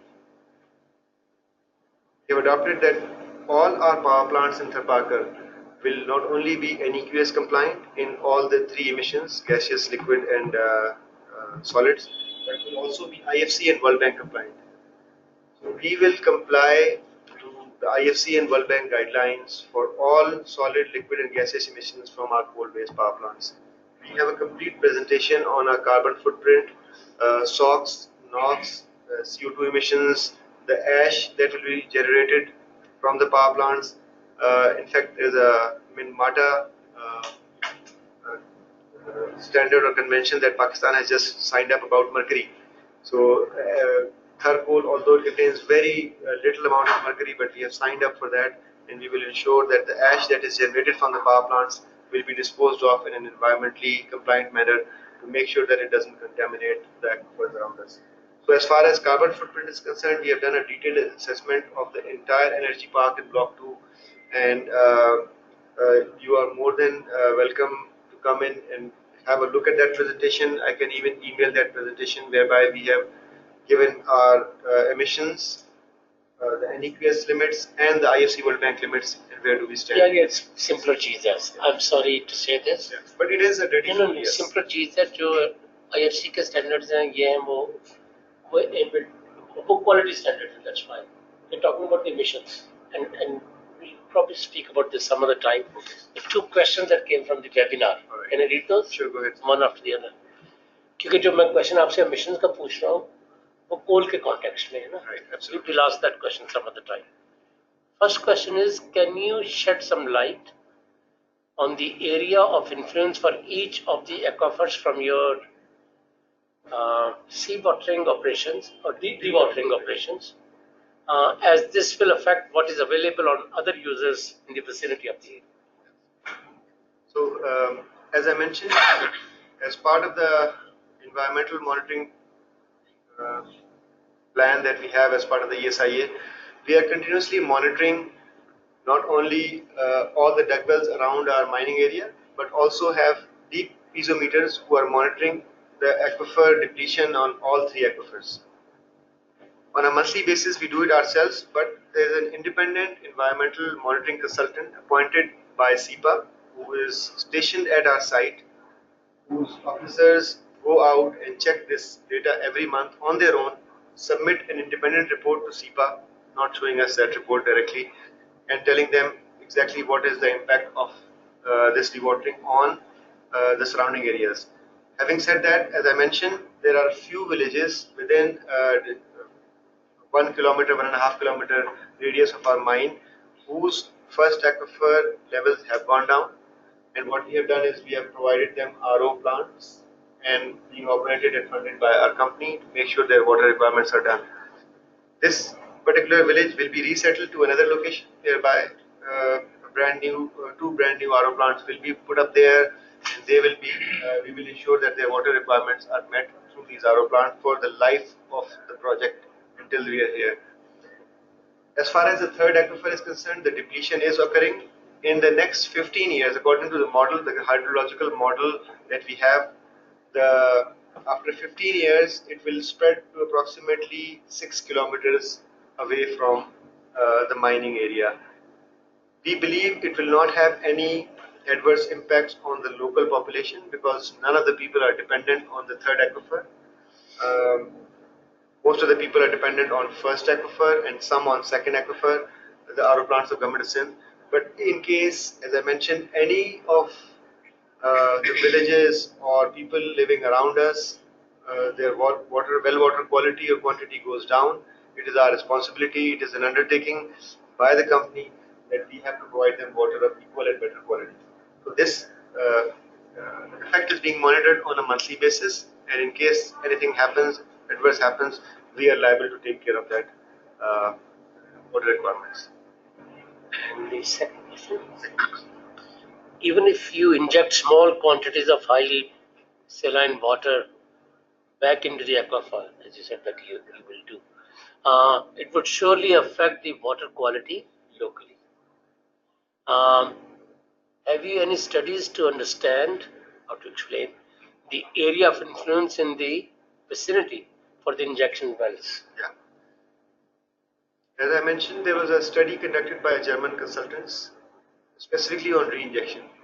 First, we wanted to find out whether reinjection is possible or not, because it's not always that reinjection is successfully done. Reinjection is done all over the world, mostly by oil companies, whereby they re-inject all the condensate that comes in into the system, and then some oil companies re-inject CO2 to increase the yield of their wells. So here, as I mentioned, the basal aquifer, we will re-inject into the basal aquifer, the third aquifer, which is spread over more than 9,000 square kilometers. It has a volume of more than 90 billion cubic meters, and the amount of water that is being injected is only 3 to 4 cusecs for the 660 megawatt power plant, and that only if the evaporation pond does not work. Our primary source of getting rid of this contaminated water would be through evaporation. But we've done a study which indicates that exactly what is the impact of re-injecting this highly saline water, which is going to be 3 cusecs of almost 12 to 15,000 ppm versus the 5,000 ppm that is already in the third aquifer. And since third aquifer is not connected to any of the other aquifers, what the model shows that it is negligible. It is exactly similar to a CO2 windrows diagram or the wind dispersion modeling that you do for gaseous, the same way you do it for the underground aquifer. And what the experts have told us that it has almost zero impact, considering the large volume of the third aquifer, it will have zero impact on the quality of the water. May I speak on this? Since I visited 3 years back Thar with the RCCI, just as to help them, and I found those problems were absolutely solvable. There was nothing wrong with something which cannot be done. In the modern technology, people had neglected it absolutely in their planning, and there was no technology available. What you said, it has given me so much of optimism. This is the answer. Now the argument, somebody over there, people dying, starvation, not getting water, they need better life, improved life. Any emission is acceptable. You go to see in Pennsylvania and Chicago and Germany, I've worked in Germany, you see the emission. We do not have such emission in Pakistan. If that powerhouse in the desert in a very scattered population area, it's not going to affect, it's going to improve their life, absolutely improve their life. And this left bank canal, the way it was planned, if it is restored, 50% of delta problem of Sindh are solved. The subsoil water brackish will be removed. All those 300 tube wells, 300 or some thousand tube wells have been stolen away. And that canal is not working. If you restore it, half of the life will return back to normalcy because the soil is so having brackish water. Now the irrigation water goes and mixes with soil. But once the rainwater sand, but once you lower the level of the brackish water, for which the was designed, the world model project by World Bank design, it will improve the life. It needs human intervention, engineering intervention, technological intervention. What you said to me, I don't mind shifting to and living there. Thank you. Thank you. Thank you very much. If there's the last question, yes, sir. ये जो पानी आप इस्तेमाल करेंगे, commercial इस्तेमाल करेंगे, तो ये मुफ्त में इस्तेमाल करेंगे या अपने पाकिस्तान को आप पेमेंट करेंगे, जैसे कि चकवाल में सीमेंट फैक्ट्रियों को सुप्रीम कोर्ट ने कहा है, एक बात। और दूसरी बात है कि जहाँ इतने बड़े पॉन्ड से आप फिश इस्तेमाल कर रहे हैं, वहाँ झींगे का बहुत बड़ा कमर्शियल जो है ना नर्सरी बनाई सकती है और popular for produce. You're absolutely right. Third report. So the LBOD water that we are going to use, we will pay irrigation department of government of Sindh 600 rupees per 1,000 gallons for using that water. So that is there. For the groundwater also, there is much less, I don't have the figures right now, but much less amount of price because the water is already being extracted. But as per the rules of government of Sindh, I think it's in Godki, it was 10 rupees per 1,000 gallons for the fertilizer plant that we had in Punjab. I think they increased it to maybe 100 rupees or somewhere around that number. But whatever applicable prices are on the use of groundwater, we will pay to the government of Sindh. It's not free. It's not free. All good things just come. Ground water की recycling का भी कुछ कर रहे हैं? Recycling of the groundwater, sir. Recycling पे whatever water that is being utilized at the power plant, उसमें से 70% of it either evaporates or gets consumed in the process. The 25 to 30% that is left over is basically re-injected as part of the disposal process. But yes, our RO plant, as I mentioned, are much more sophisticated so that we get the maximum amount of water taken out from the yield is maximum for the groundwater. So we utilize up to the last degree that, and ultimately our goal is to go for zero emissions, which is the a new technology that will go for zero emission, inshallah. So just to build on your question, just a remark. What we have asked Government of Sindh, since we are a public-private partnership, we have asked Government of Sindh to whatever royalty that they will collect from coal, which is 7.5% of the coal price or 150 rupees per ton, they should re-inject it back into Thar Foundation, and that entire royalty should be used for the betterment of Thari people. And UN SDG compliance, accelerated goal compliance that we have undertaken will be funded, inshallah, through this coal royalty. And that will exactly be a great model for Pakistan and also the world, whereby the real stakeholders of that area would get benefit from the exploitation of coal in that area. Yes, the Sindh government is very positive. I think whatever criticisms Sindh government has on other things, but at least on Thar Coal project, because we've been working with them for the past 6 years, absolutely one of the best partners you could have for Thar Coal project is Sindh government. Basically, about 7-8 years ago, the same kind of structure we proposed to government of the we started with the Thar project. Why don't you use half of it on the same taxi where it is located? You know what the LP and bureaucrat told me, the reserve boards. Really, you don't worry about it. This is our money. We'll decide how we use it. It's none of your concern. मैं थोड़ा सा intervene करूं। ग्वादर के पास पानी का जो dam बना था, मीरानी डैम, वापडा ने बनने नहीं दिया कि इसकी पर गैलन कॉस्ट वेरी हाई। वहां वो लाइफ सेविंग थी उसकी, वहां एब्सोल्यूट नो वाटर, और वहां कैलकुलेट करते हैं आपके इसकी कॉस्ट जो है वह इधर से ज्यादा आती है तरबिला से और उधर। ये यहाँ ब्यूरोक्रेटिक इतनी है कि यहाँ कंट्री के लोगों को ये थर की कोई प्रॉब्लम नहीं होनी थी।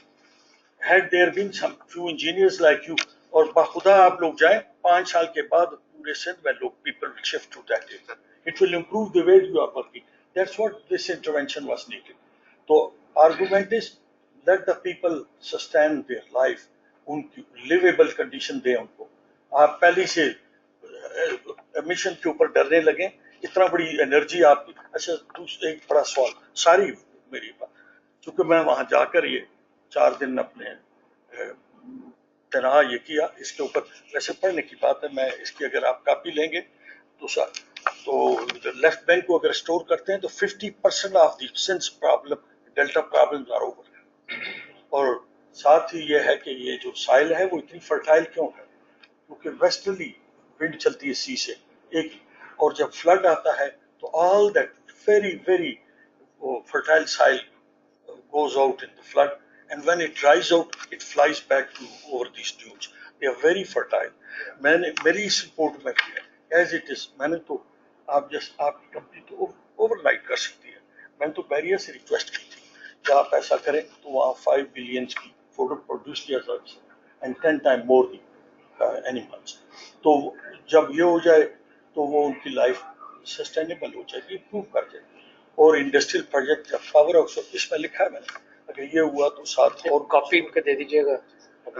मैं जरूर देना चाहता हूँ, लेकिन मेरे पास इधर कॉपी की जा सकती है, करवा देते हैं आपको, या कॉपी करवा देते कवर पेज फोटो कॉपी करवा के इनको दे दें साथ ईमेल के एड्रेस के साथ ना।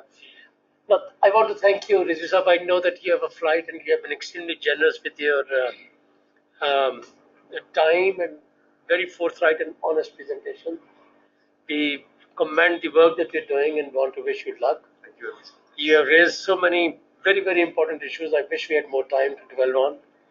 But as they sink in our minds, they'll begin to take some shape. And by way of summary, I first want to raise this question of coming from experience.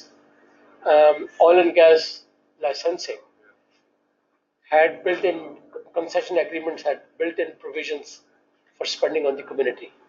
And the oil and gas companies for years and years deposited money into the government. It never got operationalized. Never went to the communities where it was supposed to go.